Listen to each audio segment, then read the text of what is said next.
জানিয়ে দিব হাতে থাকা সর্বশেষ আপডেট আন্তর্জাতিক সংবাদ। প্রথমেই সংবাদ শিরোনাম, এরপর বিস্তারিত।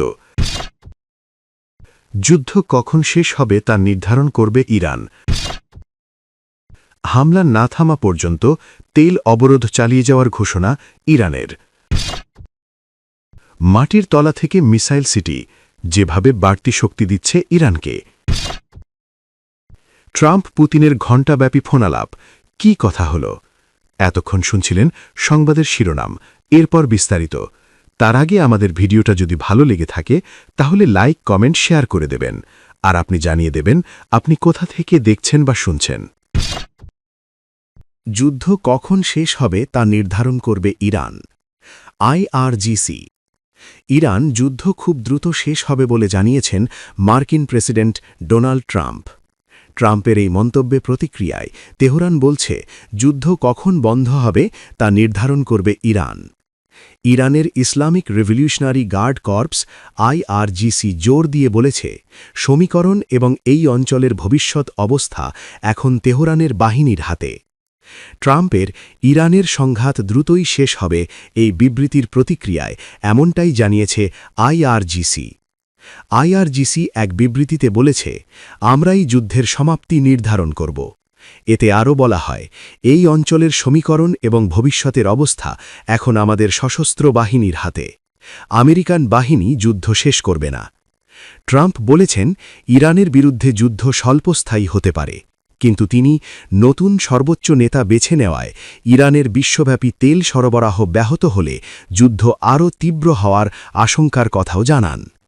কয়েক ঘণ্টা পরে মার্কিন commander in chief social media পোস্টে বলেন, যদি ইরান এমন কিছু করে যা হরমুজ প্রণালীতে তেলের প্রবাহ বন্ধ করে দেয়, তাহলে তারা এতক্ষণ পর্যন্ত যতটা আঘাত পেয়েছে তার চেয়ে ২০ গুণ বেশি মার্কিন যুক্তরাষ্ট্রের আঘাত পাবে।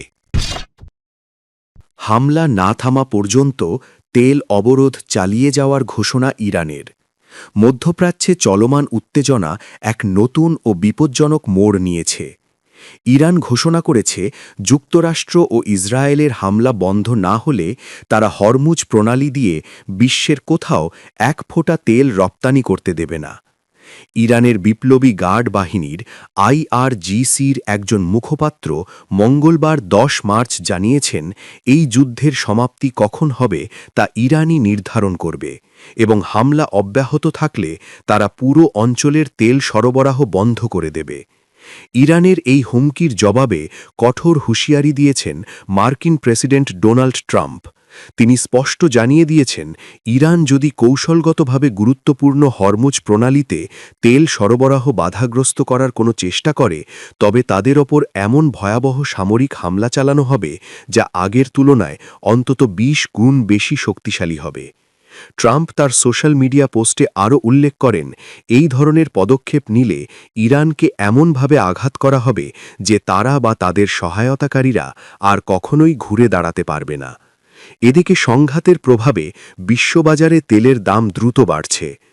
গোল্ডম্যান স্যাক্স সতর্ক করেছে যে হরমুজ প্রণালীতে সরবরাহ স্বাভাবিক না হলে তেলের দাম প্রতি ব্যারেল $১০০ ছাড়িয়ে $১৫০ পৌঁছাতে পারে।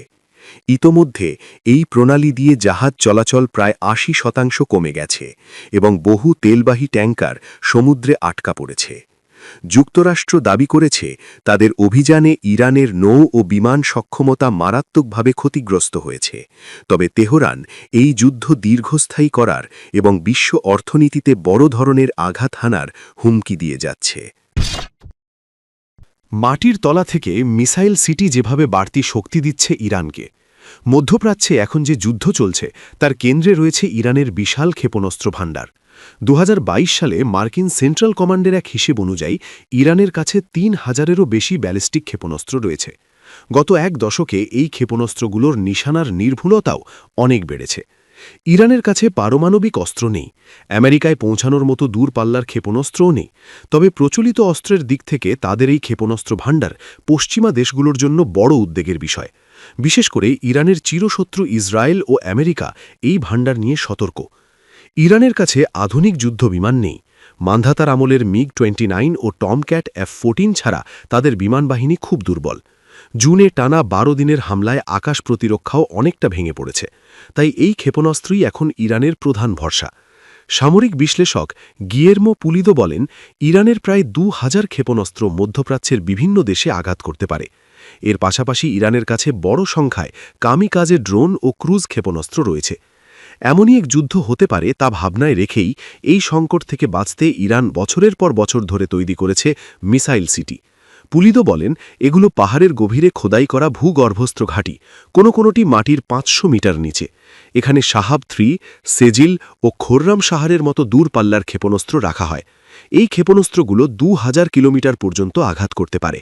তবে পুলিদো বলেছেন, এই ঘাঁটিগুলোর প্রবেশপথ ও উৎক্ষেপণ পথ ধ্বংস করতে পারলে এগুলো কবরে পরিণত হবে।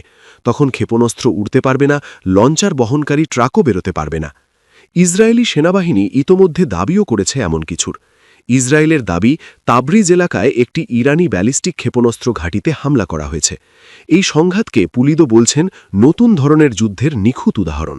তিনি এর নাম দিয়েছেন সালভো যুদ্ধ। এই যুদ্ধে ভূমি দখল নয়, বরং প্রতিপক্ষের ক্ষেপণাস্ত্র ভাণ্ডার ধ্বংস করাই মূল লক্ষ্য। ট্যাঙ্ক, যুদ্ধজাহাজ বা বিমানের বদলে এখন যুদ্ধ হচ্ছে ক্ষেপণাস্ত্রে। ইরানের সবচেয়ে বড় মিসাইল সিটি হল লোরেস্তান প্রদেশের খোররামাবাদে। পূর্ব আজারবাইজান প্রদেশে তাবরিজ ঘাঁটি দ্বিতীয় বৃহত্তম। এখানকার কিছু ক্ষেপণাস্ত্র ইউরোপের পূর্বাঞ্চলেও আঘাত করতে পারে। ইস্ফাহানে রয়েছে ইরানের সবচেয়ে বড় ক্ষেপণাস্ত্র উৎপাদন কেন্দ্র। সামরিক বিশ্লেষক হেসুস পেরেজ ত্রিয়ানা বলেছেন, এই যুদ্ধের চাবিকাঠি হবে গোয়েন্দা তথ্য। সেই তথ্যের মাধ্যমে মিসাইল সিটিগুলো খুঁজে বের করে ধ্বংস করতে পারলেই এই যুদ্ধের ফয়সালা হবে। ট্রাম্প পুতিনের ঘণ্টাব্যাপী ফোনালাপ, কি কথা হল? ইরানকে ঘিরে যুক্তরাষ্ট্র ইসরায়েলের যুদ্ধ এবং ইউক্রেন সংঘাত নিয়ে রাশিয়ার প্রেসিডেন্ট ভ্লাদিমির পুতিনের সঙ্গে ১ ঘণ্টার মতো টেলিফোনে আলাপ করেছেন ডোনাল্ড ট্রাম্প। ক্রেমলিন জানিয়েছে, এই আলোচনা ছিল খোলামেলা ও গঠনমূলক। সোমবার ৯ মার্চ হওয়া ওই ফোনালাপটি গত ডিসেম্বরের পর দুই নেতার প্রথম কথোপকথন। রুশ প্রেসিডেন্টের কূটনৈতিক উপদেষ্টা ইউরি উশাকভ দেশটির গণমাধ্যমকে জানান, ওয়াশিংটনের পক্ষ থেকেই আলোচনার উদ্যোগ নেওয়া হয়েছিল। উশাকভ বলেন, আলোচনায় মূল গুরুত্ব দেওয়া হয় ইরানকে ঘিরে যুক্তরাষ্ট্র ইসরায়েলের যুদ্ধ পরিস্থিতি এবং ইউক্রেন সংকট সমাধানে যুক্তরাষ্ট্রের সঙ্গে চলমান দ্বিপাক্ষিক আলোচনার ওপর। তিনি জানান, ইরানের বিরুদ্ধে যুক্তরাষ্ট্র ইসরায়েলের যুদ্ধে দ্রুত রাজনৈতিক ও কূটনৈতিক সমাধানের আহ্বান জানিয়েছেন পুতিন। ইরান দীর্ঘদিন ধরে রাশিয়ার ঘনিষ্ঠ মিত্র হিসাবে বিবেচিত। এছাড়া ইউক্রেন যুদ্ধের বর্তমান পরিস্থিতি সম্পর্কেও ট্রাম্পকে অবহিত করেন পুতিন। তিনি বলেন, ফ্রন্টলাইনে রুশ সেনারা উল্লেখযোগ্য অগ্রগতি অর্জন করছে। ইউক্রেন সংঘাতে মধ্যস্থতার জন্য ট্রাম্পের উদ্যোগকেও ইতিবাচকভাবে মূল্যায়ন করেছেন রুশ প্রেসিডেন্ট। যদিও রাশিয়া, যুক্তরাষ্ট্র ও ইউক্রেনের প্রতিনিধিদের মধ্যে একাধিক বৈঠক হলেও এখনও যুদ্ধবিরতির কোনো বড় অগ্রগতি হয়নি। উশাকভ জানান, বর্তমান আন্তর্জাতিক পরিস্থিতি ঘিরে গুরুত্বপূর্ণ বিভিন্ন বিষয় নিয়ে আলোচনা করতেই এই ফোনালাপ চেয়েছিল ওয়াশিংটন। ক্রেমলিনের ভাষ্য অনুযায়ী আলোচনাটি ছিল গঠনমূলক।